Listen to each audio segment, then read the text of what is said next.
कोणालाही जर कळालं तर हे प्रकरण असं आहे की आजपर्यंत आपल्या शेतकरी बळीराजावर सर्वच अन्याय करवले, सर्व बाजूने अन्याय चालू आहे. सरकार अन्याय करतं, हे पुढारी अन्याय करतं, हे प्रशासन अन्याय करतं.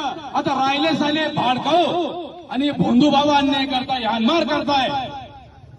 आता ज्यावेळी आपल्या प्रत्येक शेतकऱ्यांना व आपल्या परिसराच्या लोकांना जेव्हा ही माहिती मिळाली की अशा प्रकारे त्या पवार साहेबांना या भोंदू बाबांनी पपायुक्तांना मारहाण केली, त्याची इतकी मजाल कशी झाली.